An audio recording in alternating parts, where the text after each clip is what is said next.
Contractor licence कैसे निकालें, contract labour licence कैसे निकालें, इस बारे में आज इस वीडियो में देखेंगे। नमस्कार दोस्तों, मैं फिरदौस शेख डिजिटल बनो यूट्यूब चैनल में आपका स्वागत है।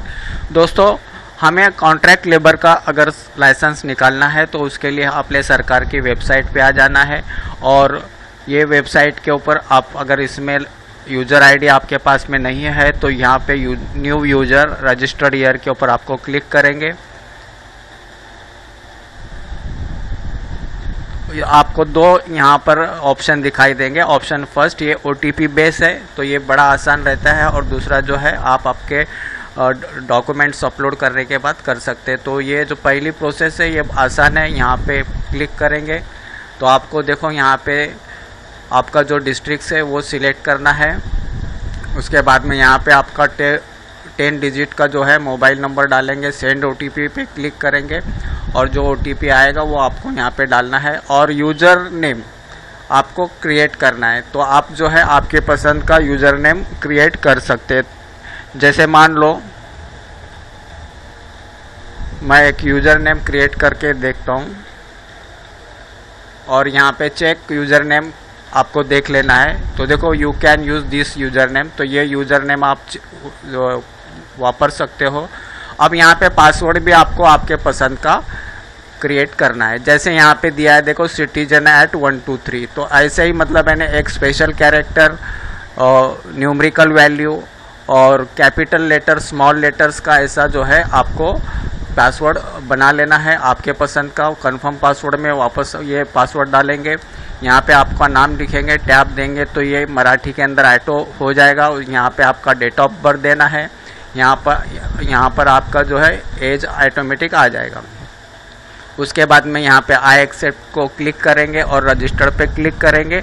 जैसे ही आपका रजिस्टर हो जाएगा तब आपको जो है जो आपने ये यूज़र नेम सिलेक्ट किया है वो आपको दिखाई देगा। कौन से डिस्ट्रिक्ट के लिए आपने यूज़र नेम पासवर्ड बनाया है वो आपको उसका पॉपअप दिखाई देगा। तो चलो मेरे पास में ऑलरेडी लॉगिन आईडी है तो मैं यहाँ पे ये लॉगिन आईडी हो गया हूँ। अभी यहाँ पे देखो ये हम इंग्लिश या मराठी में हम हमारे अनुरूप इसको मतलब इन्हें सिलेक्ट कर सकते हैं। तो चलो मैं इसको इंग्लिश कर लेता हूँ और लेफ्ट हैंड के अंदर देखो आपको जो है लेबर डिपार्टमेंट सर्च करना है। तो ये देखो industries energy and labour department में ये कॉन्ट्रैक्ट लाइसेंस जो है कॉन्ट्रैक्टर लाइसेंस उसके लिए जो है हमें ये लेबर डिपार्टमेंट को सिलेक्ट करना रहेगा। तो चलो हम यहाँ पे सिलेक्ट करेंगे। अब यहाँ पे जो है आपको लेबर डिपार्टमेंट सिलेक्ट करके सब डिपार्टमेंट में फिर बाद में यहाँ पे वापस से कॉन्ट्रैक्ट लेबर लाइसेंस के ऊपर क्लिक करना है और प्रोसीड के ऊपर क्लिक करेंगे।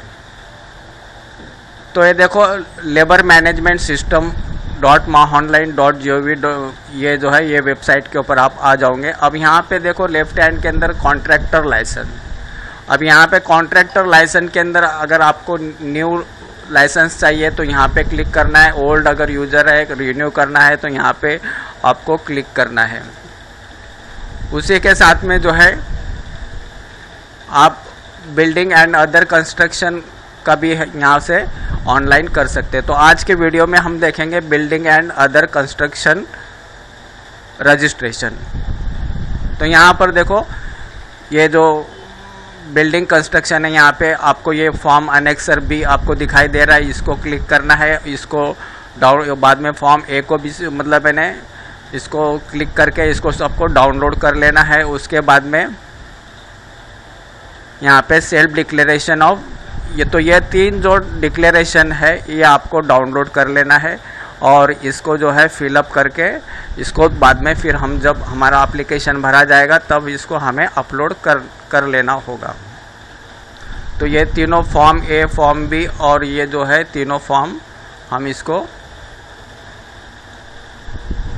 ये फॉर्म ए अगर हम यहाँ पे देखेंगे तो इसको यहाँ पे हमारा फ़ोटो लगाना है, यहाँ पे हमारा नाम लिखेंगे। यहाँ पे हमें जो है दोनों भी लैंग्वेज के अंदर मराठी में और इंग्लिश में, अगर आपको मराठी नहीं आती है तो आप ये इंग्लिश भी फॉर्म भर सकते हो। ये फॉर्म ए है, अनेक्सर ए। तो यहाँ पे आपको फ़ोटो लगाएंगे, यहाँ पे आपका नाम लिखना है, सन डॉटर जो भी है उसके अनुरूप यहाँ पे आप फिल करेंगे। एज, ऑक्यूपेशन, रेसिडेंस, आप कहाँ रहते हो, वो उसका एड्रेस यहाँ लिखना है। आधार नंबर अगर आपके पास में है तो यहाँ पे लिखेंगे, और उसके बाद में फिर यहाँ साइन करना है, यहाँ पे आपका नाम लिखना है, यहाँ प्लेस और डेट लिखना है। और उसी की तरह जो है ये फॉर्म बी है, तो फॉर्म बी में भी आपको जो है आपका फ़ोटो लगाना है। आप इसको मराठी में या तो इंग्लिश में, दोनों में से जो भी है आप आपके अनुरूप इसको भर सकते हो। तो देखो यहाँ पर जो है आपको यहाँ पे आपका नाम लिखेंगे, यहाँ पे अगर सन किसके मतलब यानी आपका फादर का नाम यहाँ पे लिखना है, अगर लेडीज़ है तो फिर यहाँ पे आप जो है उसके अनुरूप यहाँ पे आपको लिखना है। और एज लिखेंगे, ऑक्यूपेशन लिखेंगे, रेसिडेंस ऑफ आपका एड्रेस लिखेंगे, आधार नंबर है तो आपको यहाँ पे आधार नंबर देना है। जो फॉर्म ए है ये जो है इसमें शपथ पत्र आप दे रहे हो क्या जो भी मैंने इन्फॉर्मेशन मतलब मैंने प्रोवाइड किया हूँ वो एकदम करेक्ट है, उसमें कोई भी मतलब मैंने फॉल्स इन्फॉर्मेशन नहीं है। और जो बी है तो उसके अंदर आपका जो है ये आपने जितने भी डॉक्यूमेंट्स दिया है वो सारे मतलब मैंने करेक्ट है। तो ये फॉर्म ए और बी, और उसके बाद में सेल्फ डिक्लेरेशन एक आपको यहाँ पे भर देना है। तो यहाँ पे आपका नाम आएगा, एज आएगा, आपका रेसिडेंशियल एड्रेस आएगा, और उसके बाद में ये जो डिक्लेरेशन फॉर्म है एक बार आपको पढ़ लेना है, 2 पेज का है। उसके बाद में फिर यहाँ पे आपका लेबर कॉन्ट्रैक्टर का साइन रहेगा, डेट और प्लेस यहाँ पे लिख देना है। तो चलो अभी हम देख लेते हैं इसका फॉर्म हम कैसे भरेंगे। डाउनलोड करके इसको फिलअप कर देंगे। तो अभी चलो हम बिल्डिंग कंस्ट्रक्शन में हमें जो है न्यू रजिस्ट्रेशन करना है, यहाँ पर क्लिक करेंगे। अब देखो यहाँ पे ये जो है ये हमें पेज दिखाई दे रहा है। तो हमें डिवीज़न कौन से डिवीज़न के लिए हमें चाहिए तो वो डिवीज़न यहाँ से हम सिलेक्ट कर लेंगे। कोकण डिवीज़न है, नासिक, पुणे, औरंगाबाद, नागपुर। अभी अगर हम पुणे की बात अगर सिलेक्ट करेंगे तो पुणे में डिस्ट्रिक्ट्स देखो यहाँ पे कोल्हापुर, पुणे, सांगली, सातारा। तो आप आपके अनुरूप जो है ये डिस्ट्रिक्ट सिलेक्ट कर लेना है। तो देखो यहाँ पर जो है हमें फॉर्म भरते टाइम में हम हमारे अनुरूप जो है यहाँ पर डिवीज़न सिलेक्ट कर लेना है। आप अगर कोकण डिवीज़न में रहते हो तो कोकण के अंदर थाना, पालघर ये मतलब है ना जिला आता है। पुणे के को अगर सिलेक्ट करेंगे तो पुणे में जो डिस्ट्रिक्ट्स है कोल्हापुर, सांगली, सातारा वो दिखाई देगा। नासिक डिवीज़न के अंदर जो है जलगांव, नंदुरबार, धुलिया। तो ये आपके अनुरूप जो है डिवीज़न सिलेक्ट कर लेना है, डिस्ट्रिक्ट सिलेक्ट कर लेना है और ऑफिस का नाम सिलेक्ट कर लेना है। उसके बाद में फिर यहाँ पर आपका जो है पोस्टल एड्रेस वो यहाँ पे आपको डाल देना है। ये पूरा फिलअप करने के बाद में फिर यहाँ पे आपका ईमेल आईडी, मोबाइल नंबर ये डालना है। उसके बाद में स्थापना का नाम, फुल नेम ऑफ इस्टेब्लिशमेंट। तो आप जो है लेबर कॉन्ट्रैक्टर कॉन्ट्रैक्ट लाइसेंस आपको जिस नाम से चाहिए, कॉन्ट्रैक्टर लेबर लाइसेंस जिस नाम से चाहिए वो यहाँ पर नाम लिखेंगे और उसको टैप देंगे तो ये ऑटो मराठी में आ जाएगा। उसके बाद में परमानेंट एड्रेस, स्थापनेचा कायमस्वरूपी पत्ता। तो आपका जो इस्टेब्लिशमेंट है उसका कोई अगर आपका ऑफिस है तो वो ऑफिस का यहाँ पे आपको एड्रेस लिख देना है।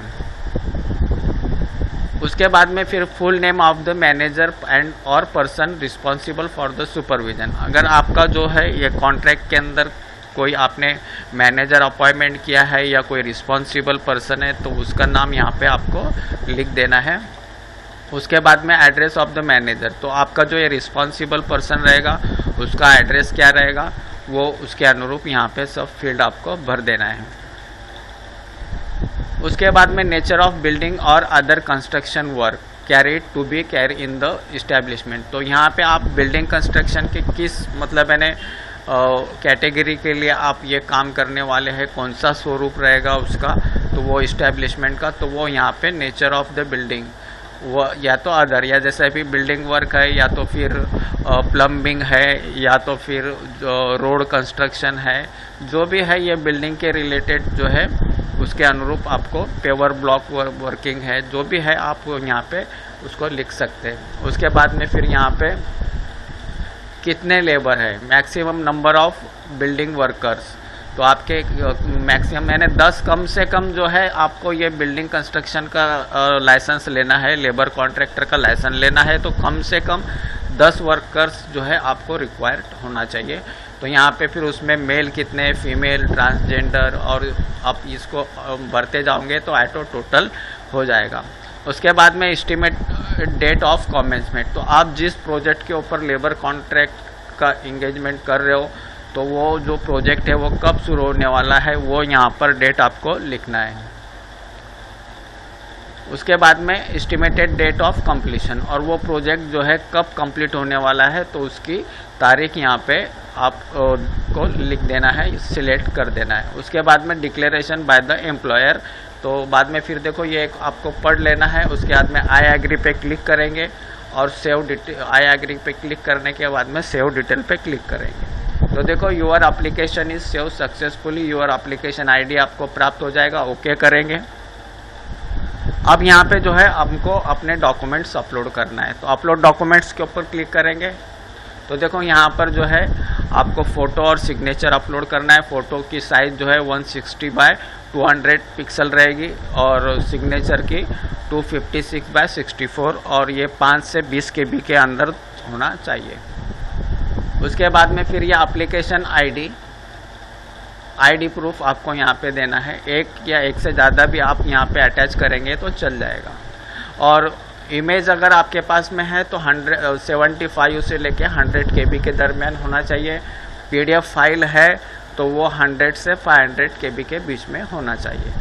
उसके बाद में फिर ये आईडी प्रूफ होने के बाद में कंपलसरी डॉक्यूमेंट, तो जो हमने एनेक्सर A, B और ये जो self declaration of BOC registration download किया था, फिलअप करके उसको स्कैन करके हमारे कंप्यूटर में रखा है, तो उसे तीनों भी डॉक्यूमेंट्स हमको यहाँ पे अपलोड कर देना है। उसके बाद में एम्प्लॉयर पार्टनर स्टैम्प और सील्ड डॉक्यूमेंट, तो यहाँ पर जो है आपका जो नेचर है आपको आपके लेटर पैड के ऊपर लिखना है, कौन सा नेचर ऑफ वर्क क्या है आपका, जैसे बिल्डिंग कंस्ट्रक्शन का है या तो फिर RCC वर्क है या तो फिर आप जो है फ्लोरिंग टाइल्स वगैरह, जो भी आपके अनुरूप जो है बिल्डिंग कंस्ट्रक्शन के रिलेटेड जो भी आप यहाँ काम करने वाले हो तो उसका जो है लेटर पैड के ऊपर आपको यहाँ पे लिखना है। और उसके अंदर जो है आप एक से ज़्यादा जो है कैटेगरीज भी डाल सकते हो, तो वो आपको जो है लेटर पैड के ऊपर लिखकर और उसके ऊपर सिग्नेचर और स्टैम्प मारना है और वो उसे यहाँ पे अपलोड कर देना है। उसके बाद में अथॉरिटी लेटर, तो आपको जिससे कॉन्ट्रैक्ट मिला है तो उसका जो है अथॉरिटी लेटर या तो उसी को वर्क ऑर्डर भी कहा जाता है, तो वो अथॉरिटी लेटर आपको यहाँ पे अटैच कर देना है और उसके बाद में अपलोड डॉक्यूमेंट्स के ऊपर क्लिक कर देंगे। तो ये अपलोड डॉक्यूमेंट्स हो जाने के बाद में फिर देखो यहाँ पे आपको जो है पेमेंट करना पड़ेगा। तो आपका जो है रजिस्ट्रेशन फ़ी 250 रुपया है और टोटल जो है GST वगैरह मिला के आपका 273 रुपया 60 पैसा, ये आपका नेट बैंकिंग या तो डेबिट कार्ड क्रेडिट कार्ड से आप इसको पे कर सकते हो। तो देखो यहाँ पे आप जो है net banking, debit card, credit card, IMPS या UPI से भी पेमेंट कर सकते हो। तो इस तरह से जो है बड़ा आसान तरीका है। अब ये जो है डॉक्यूमेंट्स अपलोड करने के बाद में आपका जो ऑफिस जहाँ पे आपने सिलेक्ट किया था वो ऑफिस के अंदर ये मतलब वेरिफिकेशन के लिए जाएगा और वहाँ से वो वेरीफाई होने के बाद में फिर आपको इसी लॉगिन ID से आपको जो डिजिटल साइन जो है आपका लेबर कॉन्ट्रैक्टर लाइसेंस या आपको डाउनलोड करने के लिए अवेलेबल मिलेगा। तो दोस्तों बड़ा आसान तरीका है, आप भी इसके लिए अप्लाई कर सकते हो। तो दोस्तों आज के लिए हम यहीं रुकेंगे। धन्यवाद। जय हिंद, जय महाराष्ट्र।